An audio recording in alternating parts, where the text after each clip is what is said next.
दुसरे तिमोथी 3 अध्याय 1 ते 9 मध्ये जो टायटल आहे ना मराठी बायबलमध्ये असलेलं की जवळ येऊन ठेवलेले संकटे है ना. परंतु हे जे संकटे आहेत हे विशेष आहेत कारण हे शेवटल्या दिवसांचे आहेत है ना. आज हे नेहमीसाठी नाही, जे शेवटल्या दिवसांमध्ये होणार आहेत ते संकटे आहेत आणि आपणही आज शेवटल्या दिवसांमध्ये राहत आहोत.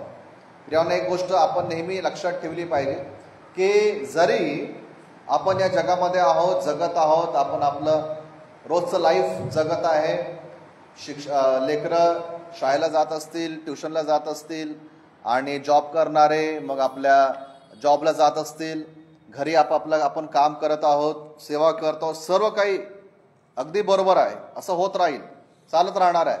परंतु त्याचबरोबर आपल्याला अजून एक गोष्ट नेहमी लक्षात ठेवायची आहे ती ही की आपण शेवटल्या दिवसांमध्ये जगत आहे. कधीही प्रभू येशू ख्रिस्ताचं दुसरं आगमन होऊ शकतं है ना. येशू ख्रिस्त पहिल्यांदा येईल याची भविष्यवाणी झाली होती. कुवारी मरियेच्या द्वारे त्याचा जन्म होईल याची भविष्यवाणी झाली होती, यशायाने केली होती. आणि आपण पाहतो की तो आला, जगला आणि त्यांनी ही पण भविष्यवाणी केली होती की तो आपल्यासाठी मरणार आहे. आणि आपण गुड फ्रायडेच्या दिवशी आठवतो येशू ख्रिस्त आपल्यासाठी मेला, तिसऱ्या दिवशी जिवंत झाला आणि तो 40व्या दिवशी तो स्वर्गात उचलला गेला. या सगळ्या भविष्यवाणी पूर्ण झालेल्या आहेत. त्याचप्रमाणे अजून एक भविष्यवाणी पूर्ण होणार आहे, ती आहे की प्रभू येशू ख्रिस्त पुन्हा वापस येणार आहे. येशू ख्रिस्ताचं दुसरं आगमन होणार आहे, हे सत्य आहे. आणि म्हणून जरी आपण रोजचं आपलं जीवन जगत आहोत, रोजचं आपलं काम करत आहोत, रोजचं आपलं लाईफस्टाईल आपण जगत आहोत, ते सर्व करत असताना आपल्या बुद्धीमध्ये, आपल्या मनामध्ये, आपल्या विचारांमध्ये अजून एक गोष्ट कंटिन्यू राहायला पाहिजे, ती ही की कदाचित हा शेवटचा दिवस असू शकतो, कदाचित ही वेळ शेवटची असू शकते, कदाचित प्रभूचं येणं आज होऊ शकतं, आत्ता होऊ शकतं, माहीत नाही है ना. म्हणून असं म्हणतात की जरी आपण सध्या जगामध्ये आहोत तरी आपलं लक्ष नेहमी स्वर्गाकडे असलं पाहिजे है ना. कारण थेसलोनिकरास पत्रामध्ये असं लिहिलेलं आहे की पलक झपकतेही हो जाएगा. म्हणजे आपण जितक्या स्पीडमध्ये आपण पापणी हलवतो त्या स्पीडमध्ये है ना मंडळी उचलल्या जाईल है ना, विश्वासणारे उचलले जातील. आणि मग तो एक वेगळा विषय आहे की शेवटल्या दिवसांमध्ये काय काय होणार आहे ते आपण नंतर पाहू. परंतु जस्ट असं चुटकी बजाते पलक झपकते ही सब कुछ खत्म होने वाला है ना. आपण कदाचित असं प्लॅन करत आहोत की आज संध्याकाळी आपण असं असं करूया, पण काही सांगता येत नाही की प्रभूचं येणं तसंच झालं, आजच झालं, दुपारीच झालं, तर संध्याकाळचे आपले सगळे प्लॅन्स राहून जातील. म्हणून आजचा जो आपला विषय आहे की आपण जेव्हा शेवटल्या दिवसांमध्ये राहत आहोत आणि या ठिकाणी लिहिलेल्या बऱ्याचशा ज्या गोष्टी आहेत हे पूर्ण होत आहे, आपल्या डोळ्यांनी हे सर्व गोष्टी दिसत आहे. आणि म्हणून आपल्याला एक गोष्ट नेहमी लक्षात ठेवायची आहे प्रियांनो, की मी शेवटल्या दिवसांमध्ये आहे आणि शेवटल्या दिवसांचे संकटे, त्रास अगदी स्पष्टरित्या इथे सांगितलेले आहेत आणि ते पूर्ण होत आहे. आणि म्हणून मी सदैव तयार राहील प्रभू येशूच्या दुसऱ्या आगमनासाठी. ही आपण तयारी नेहमी ठेवली पाहिजे.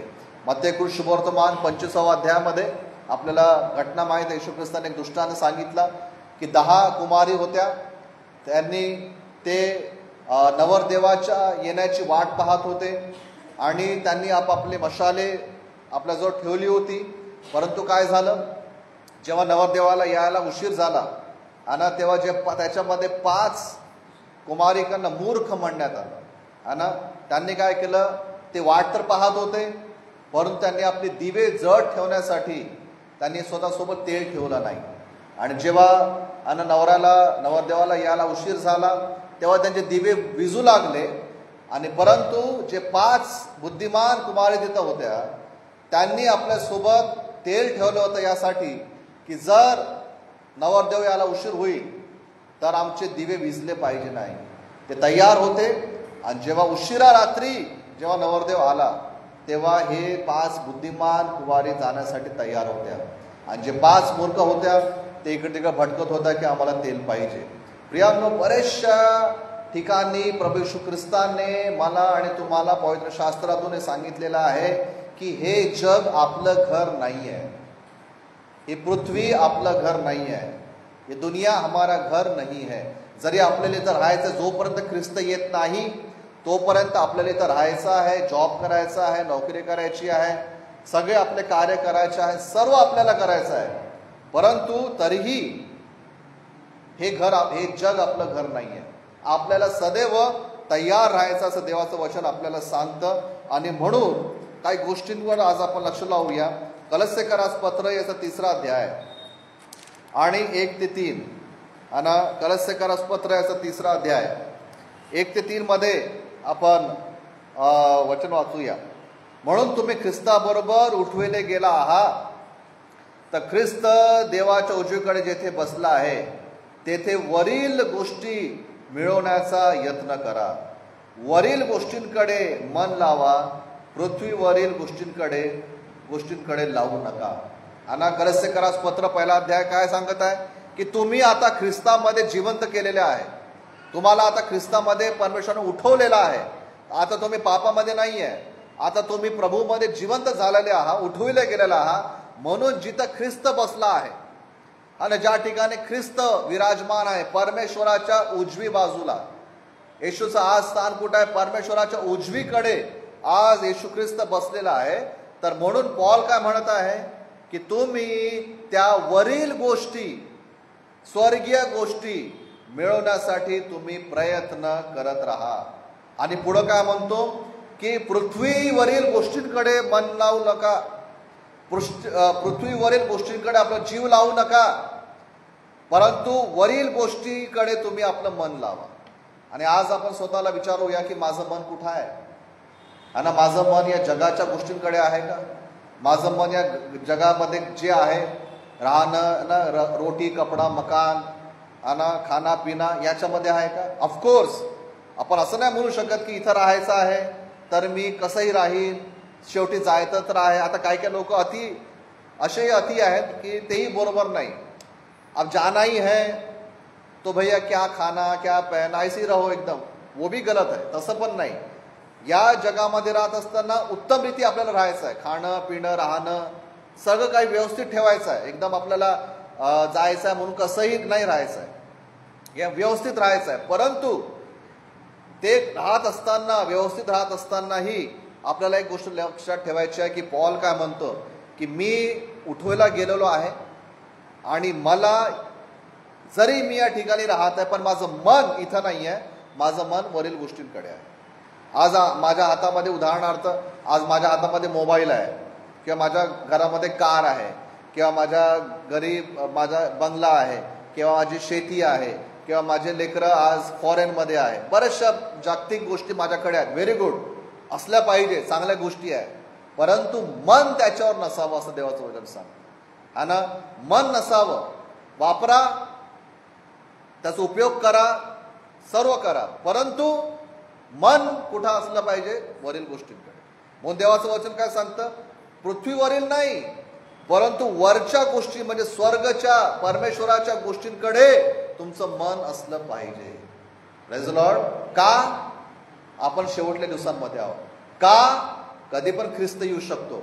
का आपल्याला वरच्या गोष्टींकडे लावायचं आहे? कारण कधीही आपला नवरदेव येऊ शकतो, कधी पण येशू ख्रिस्त येऊ शकतो, कधी पण आपल्याला जावं लागेल. आणि जेव्हा पण आपल्याला जावं लागेल तेव्हा आपले मनाची तयारी आपली असली पाहिजे. आणि आपल्याला जुन्या करारामध्ये घटना माहित आहे, सदोम आणि गमोरा या 2 शहरांचा नाश परमेश्वराने केला. त्या शहरामध्ये एवढे पाप वाढले होते, एवढे अधर्म वाढले होते आणि की ते लोक पापामध्येच जगत होते.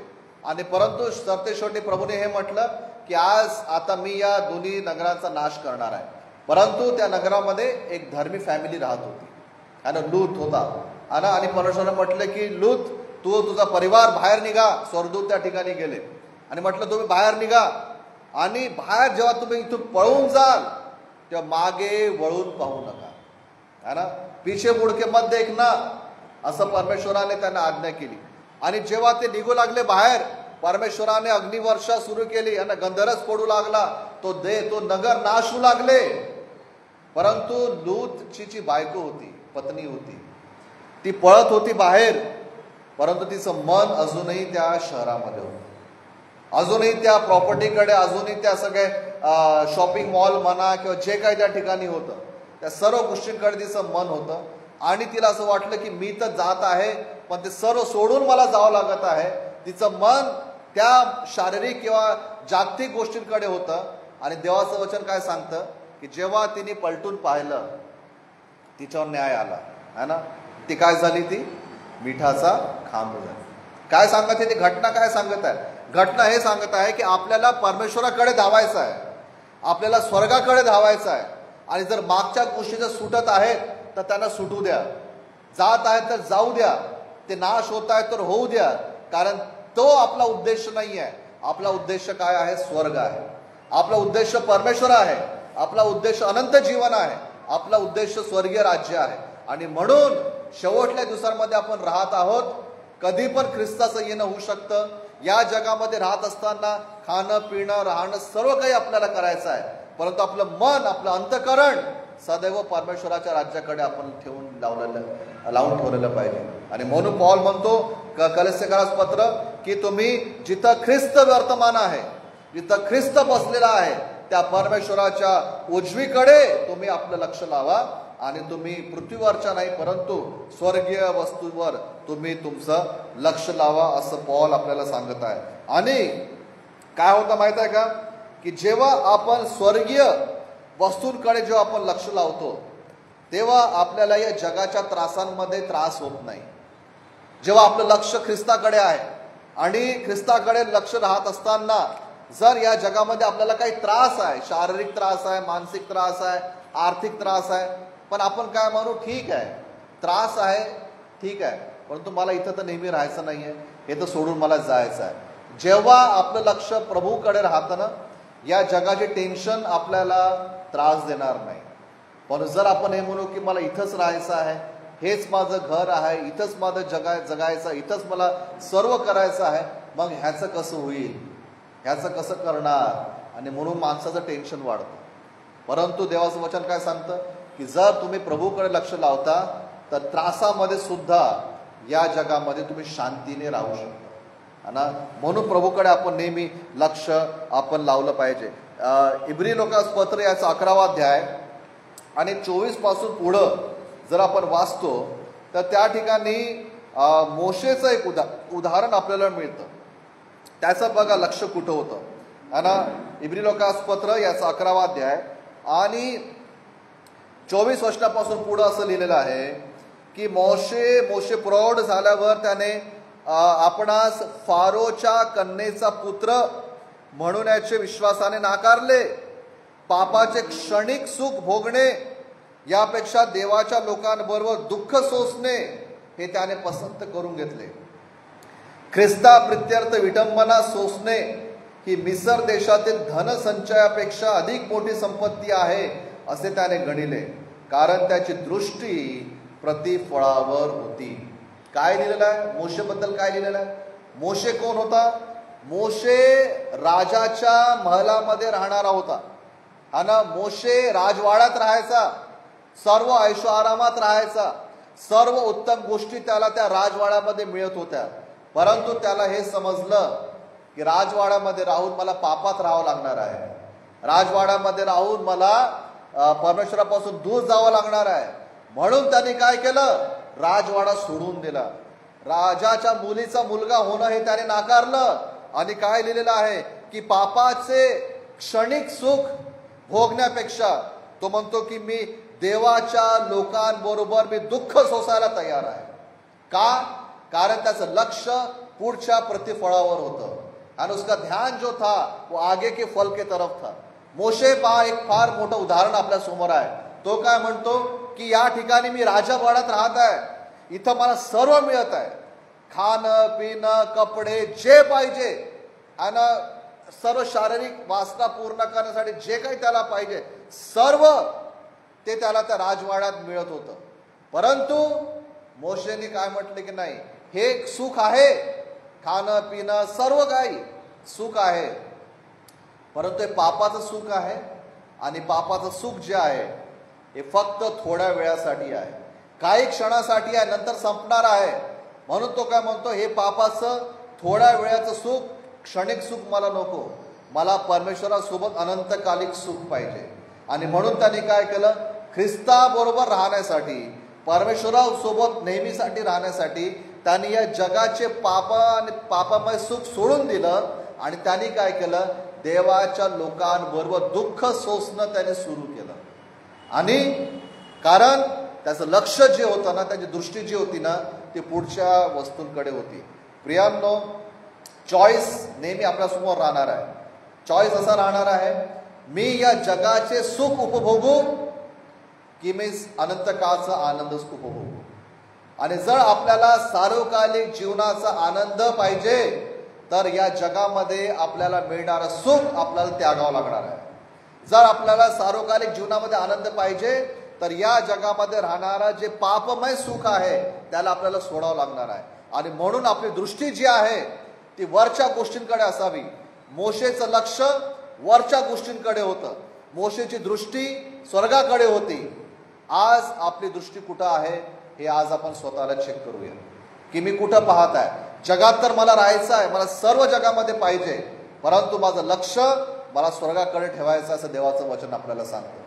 मोशेने पण तेच केलं, नाहीतर तो म्हणू शकला असता, स्वर्ग कोणी पाहिला, नरक कोणी पाहिलं, अरे प्रभूने जीवन दिलेलं आहे, हा राजवाडा दिलेला आहे, हे सर्व ऐश्वर्य दिलेलं आहे, चलो यही खाओ पियो मजा मारो सब करो, किसने स्वर्ग देखा है.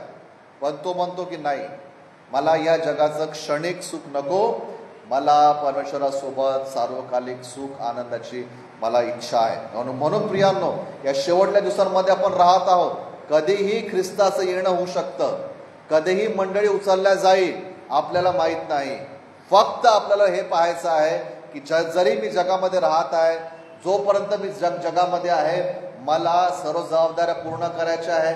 मला खायचं आहे, प्यायचं आहे, राहायचं आहे, फिरायचं आहे, कामं नोकरी बिझनेस सर्व मला करायचं आहे.